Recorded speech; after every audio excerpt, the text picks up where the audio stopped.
Hello friends, welcome you all to the another session of banking governance. और आज का जो हमारा टॉपिक है वो है open market operation, that is OMO. तो ये टॉपिक बहुत ही इंपॉर्टेंट है from the exam point of view. तो चलिए आज के सेशन में हम देखेंगे कि रिजर्व बैंक ऑफ इंडिया क्यों ओपन मार्केट ऑपरेशन कंडक्ट करती है, कैसे कंडक्ट करती है और किस लिए कंडक्ट करती है। तो पहले हम देखेंगे कि ओपन मार्केट ऑपरेशन की डेफिनेशन क्या है। तो it is conducted by RBI, यानी वो कौन कंडक्ट करेगा, वो आरबीआई कंडक्ट करेगा to sell and purchase of government securities.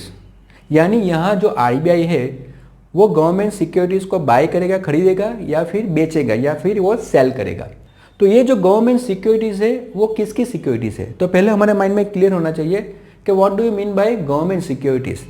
तो गवर्नमेंट सिक्योरिटीज वो सिक्योरिटीज है जो सेंट्रल और स्टेट गवर्नमेंट मार्केट में लाती है।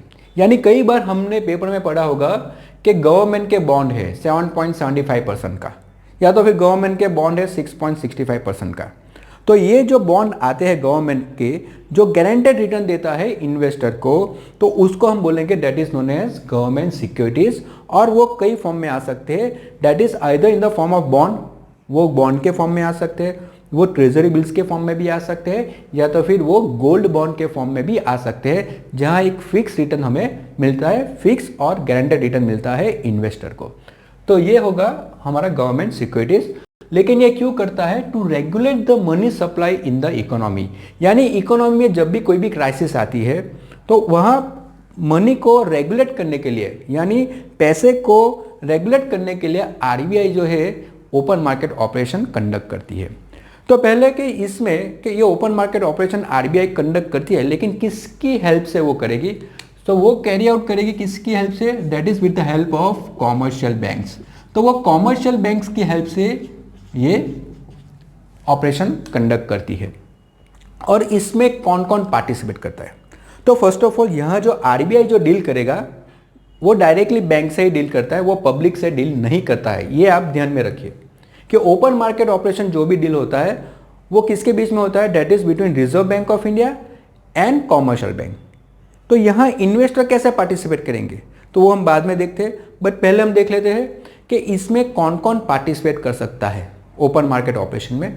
तो वहाँ कौन कौन पार्टिसिपेट कर सकता है, तो फर्स्ट कि जितनी भी कॉमर्शियल बैंक है, that is scheduled commercial bank जो है वो पार्टिसिपेट कर सकती है। सेकंड, फाइनेंशियल इंस्टीट्यूशन जो है एफआई फाइनेंशियल इंस्टीट्यूशन है वो भी उसमें पार्टिसिपेट करती है। थर्ड, और कौन पार्टिसिपेट करेगा, that is UCB, urban cooperative banks. तो अर्बन कोऑपरेटिव बैंक्स जो है वो भी उसमें पार्टिसिपेट कर सकता है। Then NBFC, okay, non banking financial corporation, वो भी उसमें पार्टिसिपेट कर सकता है। और कौन पार्टिसिपेट करेगा, दैट इज पीडीज, पीडीज यानी प्राइमरी डीलर्स, वो भी उसमें पार्टिसिपेट कर सकते हैं। देन बिग कॉर्पोरेट्स, यानी जो बड़ी बड़ी कंपनीज है, जो कॉर्पोरेट्स है, वो भी इसमें पार्टिसिपेट कर सकती है। और एचएनआई क्लाइंट्स यानी हाई नेटवर्थ इंडिविजुअल्स जो है, जिसके पास बहुत ज़्यादा सेविंग होता है, वो भी उसमें पार्टिसिपेट कर सकती है। यानी ओपन मार्केट ऑपरेशन जो है, जो आरबीआई कंडक्ट करती है for buying and selling of securities, उसमें कौन कौन पार्टिसिपेट कर सकते हैं, तो ये सब उसमें पार्टिसिपेट कर सकते हैं। तो ये आपको मालूम हो गया होगा कि what is open market operation. अभी हम देखेंगे कि व्हेन आरबीआई डू ओएमओ, तो आरबीआई कब ओपन मार्केट ऑपरेशन कंडक्ट करती है। तो ओपन मार्केट ऑपरेशन कब कंडक्ट करती है, तो यहां हम टाइटल रखेंगे व्हेन आरबीआई डू ओएमओ, तो वो कब करती है। तो यहां सिचुएशन बहुत ही कॉमन है, या तो फिर मार्केट में मंदी का माहौल होता है, या तो फिर मार्केट में महंगाई बढ़ जाती है। ये दो सिचुएशन जो हर बार आरबीआई को थोड़ी दिक्कत देती है। तो पहले हम देखेंगे कि अगर रिसेशन होता है, यानी मार्केट में रिसेशन आ गया, जैसे कि हम देख रहे हैं कि कई बार मार्केट में रिसेशन आता है, तो रिसेशन आता है तो क्या करेगा आरबीआई, वो रिसेशन को कंट्रोल करने के लिए क्या करेगा। तो पहले तो रिसेशन यानी क्या है, तो इकोनॉमी का स्लो डाउन है। तो जब भी इकोनॉमी स्लो हो जाती है, डिमांड नहीं होती है, तो हम उसको बोलेंगे that is known as recession. तब आरबीआई क्या करेगा, अगर जब भी रिसेशन आता है तो आरबीआई को क्या करना चाहिए, मार्केट में लिक्विडिटी बढ़ानी चाहिए, यानी मार्केट में पैसे डालने पड़ेंगे, तब भी इकोनॉमी ऊपर आएगी। तो वो कैसे डालेगा, तो आरबीआई क्या करेगा, यहाँ परचेज करेगा, क्या परचेज करेगा, बाय गवर्नमेंट सिक्योरिटीज। तो उससे क्या होगा, तो वो क्या करेगा, आरबीआई बैंकों के पास से गवर्नमेंट सिक्योरिटीज परचेज कर लेगा और बैंक को गवर्नमेंट सिक्योरिटीज के सामने क्या देगा, पैसे देगा। तो बैंक के पास अगर पैसे आ गए तो क्या होगा, लिक्विडिटी बढ़ जाएगी। तो यहाँ क्या होगा कि जैसे ही आरबीआई गवर्नमेंट सिक्योरिटीज बाय करता है, बैंक में क्या होगा, बैंक की लिक्विडिटी जो है वो बढ़ जाती है। तो यहाँ लिक्विडिटी जो है वो बढ़ जाती है, वो इंक्रीज हो जाती है। और अगर लिक्विडिटी इंक्रीज हो जाती है तो सिचुएशन इंटरेस्ट रेट पे क्या होगा, तो इंटरेस्ट रेट जो है वो कम हो जाएंगे। ठीक है, जैसे ही लिक्विडिटी बढ़ती है इंटरेस्ट रेट भी कम हो जाएगी। यानी ये चीज़ हमें याद रखनी है कि जब भी गवर्नमेंट सिक्योरिटीज बाय करता है मार्केट में से तो इंटरेस्ट रेट उसका कम आएगा। और अगर इंटरेस्ट रेट कम आता है तो डिमांड जो है यानी स्पेंडिंग जो है वो बढ़ जाती है, क्योंकि वो हमने लास्ट सेशन में भी देखा था कि जब भी मार्केट में इंटरेस्ट रेट कम होता है तो लोन के रेट भी कम हो जाएंगे, तो डिमांड बढ़ेगी। और अगर डिमांड बढ़ेगी तो क्या होगा, तो ग्रोथ भी बढ़ेगा, यानी इकोनॉमी स्लो डाउन जो है उसमें से स्लोली एंड स्लोली वो ग्रोथ की तरफ जाएगी। तो इस तरह से एक तो आरबीआई जब भी रिसेशन होता है तब भी वो बाय कर सकता है government securities from the market. Second के जब इन्फ्लेशन यानी महंगाई बढ़ जाती है तब क्या होगा, यानी जब भी महंगाई बढ़ जाती है मार्केट में तो सिचुएशन क्या होगा, तो महंगाई कब बढ़ती है कि जब मार्केट में एक्सेस मनी हो तभी महंगाई बढ़ती है, यानी लिक्विडिटी मार्केट में ज़्यादा है तभी वो महंगाई बढ़ती है। तो तब क्या करेगा, तो आरबीआई क्या करेगा, सेल करेगा। सेल करेगा, क्या सेल करेगा, गवर्नमेंट सिक्योरिटीज। तो तब आरबीआई गवर्नमेंट सिक्योरिटीज सेल करेगा। तो सेल करेगा यानी सेंट्रल गवर्नमेंट के और स्टेट गवर्नमेंट के जो भी बॉन्ड है वो बैंक में सेल करेगा। तो क्या करना पड़ेगा, बैंक को पैसे देने पड़ेंगे रिजर्व बैंक ऑफ इंडिया को। तो यहाँ क्या हो जाएगा कि लिक्विडिटी, जो बैंक की लिक्विडिटी है वो डिक्रीज हो जाएगी, वो कम हो जाएगी, डिक्रीज हो जाएगी। और अगर लिक्विडिटी कम है तो इंटरेस्ट रेट बढ़ जाता है। यानी ये भी चीज़ हमें याद रखनी है कि जब भी गवर्नमेंट सिक्योरिटी सेल करता है तो इंटरेस्ट रेट बढ़ जाता है, यानी इंटरेस्ट रेट इंक्रीज हो जाएगी तो डिमांड जो है वो रिड्यूस हो जाएगी, वो थोड़ी कम हो जाएगी। तो इससे क्या होगा, तो इससे जो है डिमांड कम होती है तो इन्फ्लेशन कंट्रोल में आता है। तो इस तरह से जो है, जो बेसिक पर्पस है आरबीआई का to conduct open market operation, वो मेनली हमारे लिए रिसेशन को कंट्रोल करने के लिए और इन्फ्लेशन को कंट्रोल करने के लिए यूज़ करता है। तो अभी हम देखेंगे basic history of open market operation, जहाँ से क्वेश्चंस आने के चांसेस बहुत ही ज़्यादा है और वो कैसे कंडक्ट होता है। तो पहले अगर ओपन मार्केट ऑपरेशन की बात करें तो अगर हिस्ट्री हम देखेंगे तो first time open market operation किसने किया था और कब किया था। तो फर्स्ट टाइम जो है, ये बहुत ही इंपॉर्टेंट है जीके का क्वेश्चन, फर्स्ट टाइम ओएमओ किसने किया था। तो फर्स्ट टाइम ओएमओ हुआ था 1961 में और वो किया था यूएस में, यूएस फेडरल ने किया था for the simultaneous purchase and sale of the securities. तो फर्स्ट टाइम जो है वो साइमल्टेनियस परचेज, यानी आरबीआई एक ही टाइम पे परचेज भी कर सकता है और सेल भी कर सकता है गवर्नमेंट सिक्योरिटीज को। तो first time open market operation 1961 में होता है, वो किसने कंडक्ट किया था, यूएस फेडरल ने कंडक्ट किया था। और उस ऑपरेशन का नाम क्या था, that is known as operation twist. और ऑपरेशन ट्विस्ट इसलिए कहा जाता है क्योंकि एट अ टाइम गवर्नमेंट जो है वो सिक्योरिटीज बाय भी करती है और सेल भी करती है at the same time, buying and selling of the securities. तो वो भी हम समझेंगे कि वो कैसे करते हैं। तो वो ये जीके का क्वेश्चन होगा, 1961 में जो ऑपरेशन हुआ था उस ऑपरेशन का नाम क्या था, ऑपरेशन ट्विस्ट। और ये चीज़ इसलिए इंपॉर्टेंट है क्योंकि इंडिया में फर्स्ट टाइम जो हुआ है that is on 23 October 2019, last year operation twist conduct किया था रिजर्व बैंक ऑफ इंडिया ने इंडिया में। तो अभी तक यानी एक डिकेड निकल गया और अभी उसने कंडक्ट किया था, that is first phase 23 October 2019, second phase किया था दिसंबर 2019 और थर्ड किया था दैट इज जनवरी 2019। यहाँ साइमल्टेनियस परचेज और सेल करता है गवर्नमेंट सिक्योरिटीज़ को। तो मैंने आपको एक वो भी दिखाया कि वो कैसे परचेज करता है, आप देख सकते हैं, वो मैंने अभी आपको एक पिक्चर दिख रहा है आपको। तो कितना परचेज किया था? सो दैट इज 10,000 करोड़ का जो है वो बाई किया था गवर्नमेंट सिक्योरिटीज, और वो लॉन्ग टर्म ड्यूरेशन के लिए था। और अराउंड 6,000 करोड़ जो है, 6,800 समथिंग करोड़ जो है वो सेल किया था। Okay, so that is open market operation that is done by government of India recently in 2019 and 2020। तो ये जो है ये जीके के लिए हमारे लिए बहुत ही इंपॉर्टेंट है, डेटा आप यहाँ से देख सकते हो। ठीक है, तो ये था ओपन मार्केट ऑपरेशन के बारे में, हिस्ट्री के बारे में कि वो कब हुआ था, कैसे हुआ था। अभी हम देखेंगे कि ये कैसे काम करता है, यानी रिजर्व बैंक ऑफ इंडिया कैसे काम करता है, कि ओएमओ, हाउ ओएमओ वर्क्स। तो ओएमओ कैसे काम करता है? तो फर्स्ट ऑफ ऑल हमारे आरबीआई तो है ही, तो आरबीआई में एक डिपार्टमेंट है जिसको हम बोलते हैं पीडीओ। पीडीओ का मतलब क्या है? Public debt office.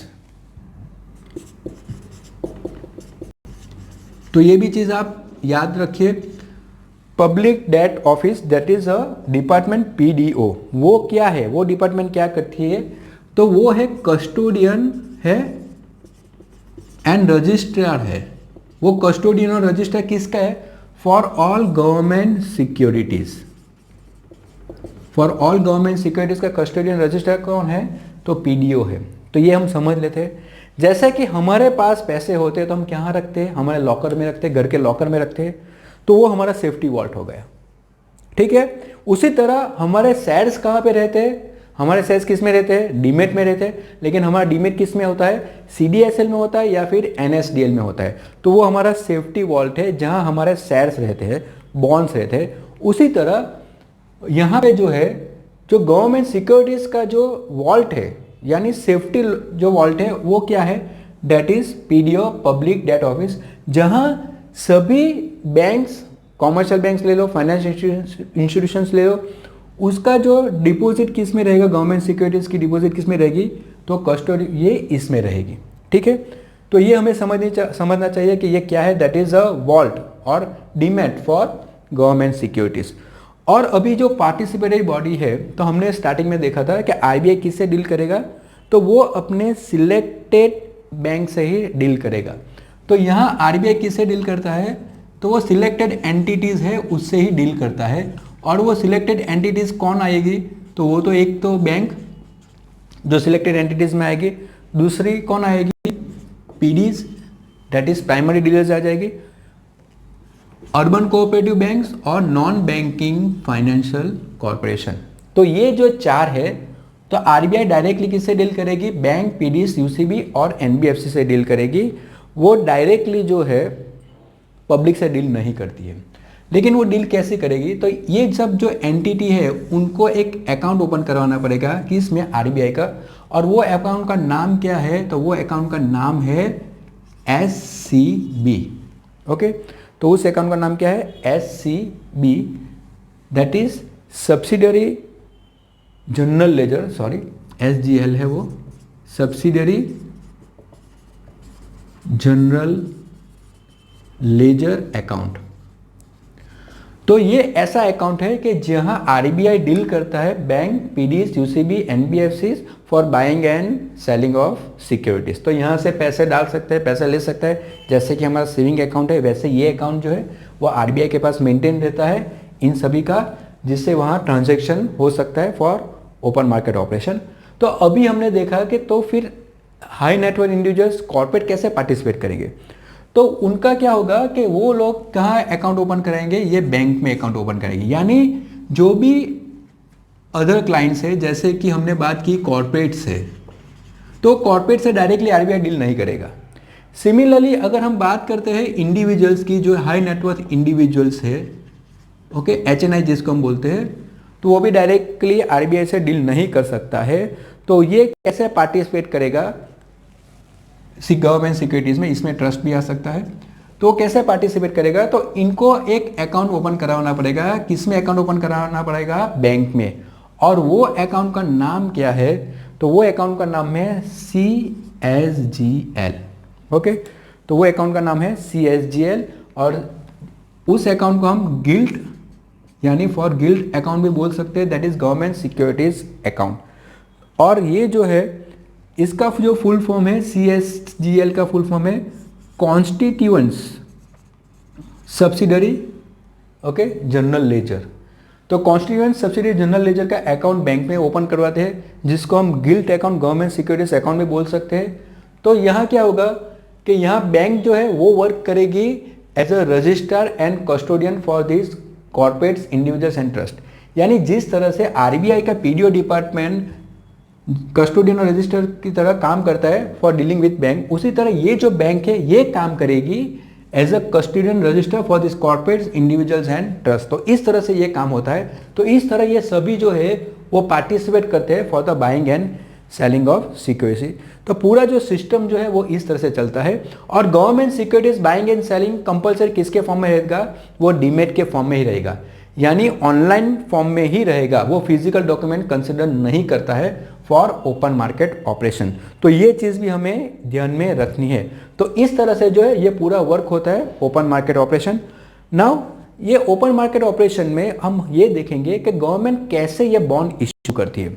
तो गवर्नमेंट ये कैसे बॉन्ड इश्यू करती है, दैट इज आप सबको समझ में आ गया होगा ये जो टॉपिक हमने डिस्कस किया है। अब हम ये देखेंगे कि गवर्नमेंट कैसे इश्यू करती है। तो कैसे गवर्नमेंट सिक्योरिटीज इश्यू होती है मार्केट में, तो उसके लिए RBI क्या कंडक्ट करता है, RBI ऑक्शन निकालता है। और ये ऑक्शन में ये सभी जो बॉडी है वो पार्टिसिपेट करती है, ठीक है।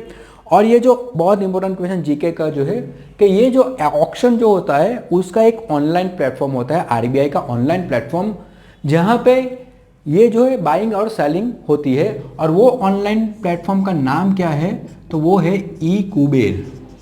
तो वो ऑनलाइन प्लेटफॉर्म का नाम क्या है, ई-कुबेर। बहुत ही important question from the exam point of view कि OMO ऑपरेशन के लिए जो ऑनलाइन प्लेटफॉर्म RBI यूज करती है वो प्लेटफॉर्म का नाम क्या है, तो वो प्लेटफॉर्म का नाम है ई-कुबेर। तो उसका नाम दिया गया है ई-कुबेर। तो ये भी हमें ध्यान में रखना है, ठीक है। तो ये हो गया कि वो कैसे इश्यू करते हैं, तो वो ऑक्शन निकालते हैं जहाँ सब पार्टिसिपेट करते हैं for the buying and selling of the securities. Now अभी हम लास्ट पॉइंट जो डिस्कस करेंगे तो वो क्या होगा कि जब भी ये ओपन मार्केट ऑपरेशन होता है, तो ओपन मार्केट ऑपरेशन में क्या होता है कि नॉर्मली जो है RBI क्या करती है, लॉन्ग टर्म सिक्योरिटीज जो है, गवर्नमेंट सिक्योरिटीज जो है वो परचेज करती है, और शॉर्ट टर्म जो है गवर्नमेंट सिक्योरिटीज जो है वो सेल करती है। इससे क्या होगा, तो इससे ये होगा कि जो बॉन्ड प्राइस जो होते हैं और उसका जो रिटर्न मिलता है, यानी यील्ड उसके हम बोलते हैं, जो रिटर्न मिलता है एनुअलाइज रिटर्न जो हमें मिलता है वो उसमें स्टेबिलिटी आती है, ओके। क्योंकि ये दोनों इनवर्स प्रोपोर्शन है। अगर बॉन्ड के प्राइस ज़्यादा है तो उसका रिटर्न कम होगा, अगर बॉन्ड के प्राइस कम है तो रिटर्न ज़्यादा होगा। तो ये थोड़ा इम्बैलेंस है। तो उसको बैलेंस करने के लिए कई बार जो है गवर्नमेंट साइमल्टेनियस परचेज और सेल करती है गवर्नमेंट सिक्योरिटीज की थ्रू ओपन मार्केट ऑपरेशन। तो इससे क्या होगा कि बॉन्ड प्राइस की में भी स्टेबिलिटी आती है, उसके रिटर्न में भी स्टेबिलिटी आती है, और इकोनॉमी में लिक्विडिटी और इंटरेस्ट रेट में भी स्टेबिलिटी आती है। तो इसलिए ये ओपन मार्केट ऑपरेशन कंडक्ट होता है। तो ये आपको क्लियरली मालूम पड़ गया होगा कि ओपन मार्केट ऑपरेशन क्या है, कैसे वर्क करता है, किस तरह से वर्क करता है। तो अगर आपको ये सेशन हमारा पसंद आया हो तो प्लीज़ उसके लाइक कीजिए हमारे वीडियोस को और सब्सक्राइब कीजिए। Thank you.